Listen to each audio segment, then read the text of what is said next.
Juan, contanos cómo es venir a pueblos así de interior de Argentina, de la Argentina, donde son comunidades más chicas y por ahí es otro el público. Bueno, por empezar, creo que lo pequeño del pueblo solamente está en esta cuestión de geográfica, porque es gigante, todo lo que hay acá, como decía más temprano en la charla, hay un universo escondido en cada una de estas personas y me parece maravilloso, digamos, la posibilidad de juntarnos, de reunirnos, juntarnos a leer, que parece rarísimo, sin embargo, hacer que suceda me parece como súper interesante. A mí me pasa un montón esto de ir a leer a las plazas, por ejemplo, y que la gente va pasando y mira y dice, ¿qué onda esto? Y se suma a veces y se queda a escuchar y capaz escucha un cuento que le llega por algún motivo. Yo soy de esos que piensan que ningún cuento, ningún libro llega por casualidad, que uno está sentado en el lugar donde tiene que escucharlo, digamos. Así me parece súper interesante poder estar acá. Yo soy de La Paz, aparte, entonces cuando uno dice estos pueblos tan chicos, son los pueblos de mi verano, de todos mis veranos de infancia, así que es un poco también reencontrarme con esa, no solo con que es la estética de los pueblos entrerrianos que tienen todo muy parecido y que me encanta, de hecho la casa donde estoy ahora me recuerda mucho a la casa de mi abuela, sino también reencontrarme con un montón de gente que yo ya fui viendo tiempo atrás, años atrás, y volver a los mismos lugares y ver esa gente cómo está, qué está haciendo, cómo atravesaron la pandemia. Es como retomar un libro donde lo dejás. A mí me encanta mucho eso, como que cada pueblo es un libro y vos lo vas retomando cuando volvés en una visita y lees 2 o 3 capítulos más. Para mí una experiencia que quiero repetir cada vez que pueda. Bueno, muchas personas contaban acá que recién te conocían y demás. Si tuviésemos, o si tuvieses que elegir un cuento que para conocerte, el que mejor te describa o te refleje, y bueno, decir, léelo y este soy yo. Y qué difícil, porque hay varios cuentos que mucha gente me dice, llegamos por tal cuento o por tal otro cuento. Yo creo que La parte honda del río, que es un compendio de 4 cuentos, de hecho, que está en Épica Urbana, es como muy representativo de lo que busco yo, que es como resucitar la imagen del asombro de la infancia en esto que somos ahora, digamos. Me parece súper importante. A ver, las infancias necesitan su propia revolución y necesitan adulteces cómplices que les permitan ser, punto, ser. No digo ni siquiera la idea de ser libre, porque la libertad también es una construcción que hacemos los adultos. Simplemente ser, fluir, y no lo digo desde un lugar de lavarme las manos y decir que fluye, que sea todo como salga, sino simplemente tener la posibilidad de ser cómplices de esas infancias y de asombrarse de su asombro y de resucitar ese asombro en uno mismo, ese asombro que no está muerto, está dormido. Así que bueno, un poco siempre me refiero a La parte honda del río como esa posibilidad que tuve de resumir mi idea del asombro con el que los niños ven el mundo, de los adultos que siempre parecía estar en llamas, literalmente en este momento. Así que por ahí un poco tener una mirada de niños nos ayuda también a entender quiénes somos, pero quiénes dejamos de ser y por qué dejamos de ser eso. No sé si todo el mundo tiene tiempo para pararse, para pensar esas cosas, pero me parece interesante por lo menos como tomarse un momento para recordar la infancia que somos y ver si podemos ser el adulto o la adulta que esa infancia necesitaba, digamos. Estamos tan inmersos en el consumo y en formas de existencia bastante tóxicas que tienen mucho más que ver con la imagen, con la apariencia, con lo efímero y, y dejamos de lado muchas cuestiones como tan trascendentales para nosotros como quienes deseábamos ser, quienes deseamos ser en algún momento.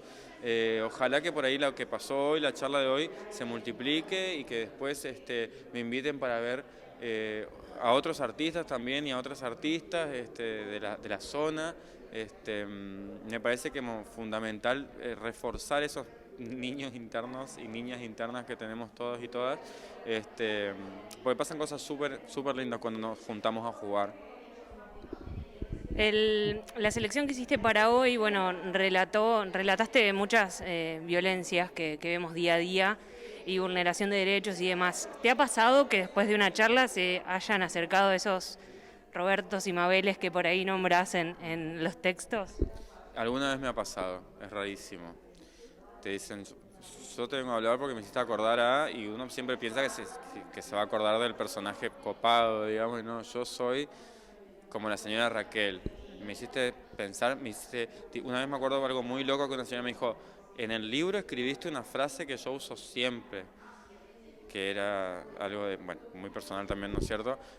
Pero darme cuenta que, a ver, no existen personas, existen energías con personalidad que pueden convertirse en personas o en personajes, digamos, dependiendo si existen en el papel o en este otro gran papel enorme en el que habitamos todos.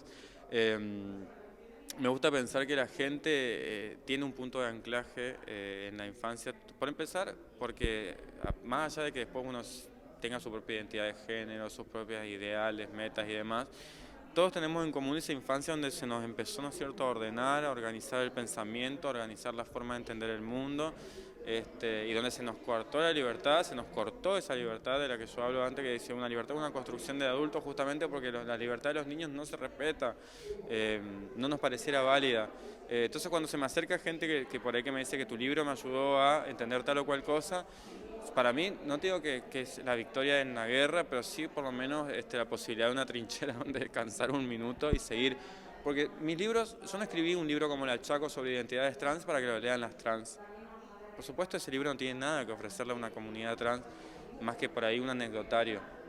Yo apunto a las tías catequistas, al tío gendarme, a la tía por ahí que es un poco más provida, digamos, y que por ahí uno asume a veces, se da cuenta de que está metido en un pensamiento porque no tuvo la posibilidad de reflexionar nomás, porque empezás a hacer preguntas puntuales y empieza a hacer agua por todos lados y ese pensamiento se hunde, digamos, y eso me parece maravilloso. Aparte me gusta, es medio cínico pero me divierte, es medio cínico como generarle a una persona como ese conflicto, pero me parece como súper necesario e interesante y agradezco enormemente a la gente que en algún momento me paró el carro y me dijo, esto no es así, esto no es asá.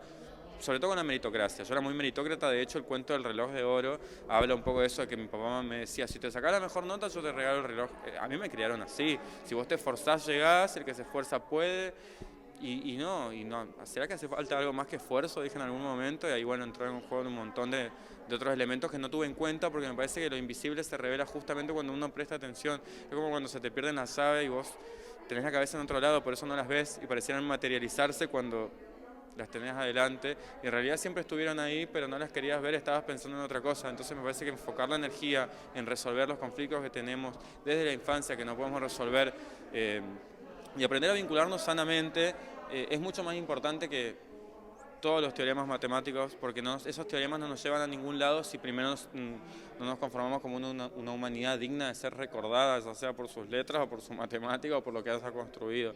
Creemos que los extraterrestres construyeron las pirámides porque en el fondo pensamos que si no lo hicieron los europeos no lo puede hacer nadie. Estamos tan colonizados que a veces es angustiante darte cuenta que estás preso a veces en un pensamiento, esa posibilidad de elegir entre 4 paquetes de fideos y después enterarte que los dueños de todas esas empresas son el mismo. Tratar de abrir el abanico de posibilidades, y eso es lo que hace un poco la ficción, que no es romantizar la pobreza, sino elaborar o hacer construcciones de ficción que permitan una aproximación real a ciertas temáticas que prefieren ser ignoradas en otros espacios donde lo que prima es el entretenimiento. Entonces, como artista yo elijo no entretener, sino llevar a la reflexión, justamente para no ser cómplice de un sistema que nos termina oprimiendo a todos y a todas. Si vamos a matar árboles para hacer libros, por lo menos que los libros digan cosas que valgan la pena la muerte de un árbol, digamos. Hasta que tengamos, bueno, cultivo de cáñamo y esas cosas mucho más, pero me parece un poco más productiva. Bueno, sos escritor, te consideras escritor, pero sos muy buen narrador también. ¿Qué disfrutás más?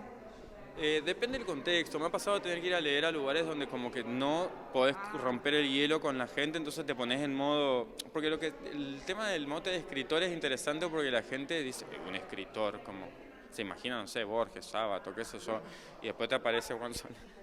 O decís, me han engañado. Entonces, como para compensar eso un poquito, te haces la perfo de la lectura, que me parece como súper interesante, porque claro, lo leo como lo leo, de una, gracias, lo leo como lo escribí, digamos. Pero si yo veo que el público no acompaña, prefiero ponerme en ese modo más solemne, ¿viste? Pero yo decía, acá, por ejemplo, lo que pasaba hoy, al principio estaban todos medio rígidos, ¿viste? Y después dije, no, acá lo que hace falta, cuando vi con qué parte de cada cuento se sonreían, yo dije, claro, lo que hace falta es reírse en grupo, o permitirse llorar en grupo, nada más. Y me parece súper lindo ver un montón de gente llorando que no se conoce. Me parece una gran terapia de repente.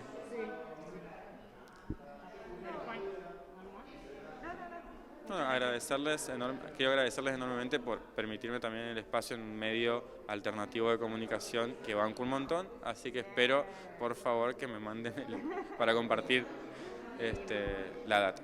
Gracias.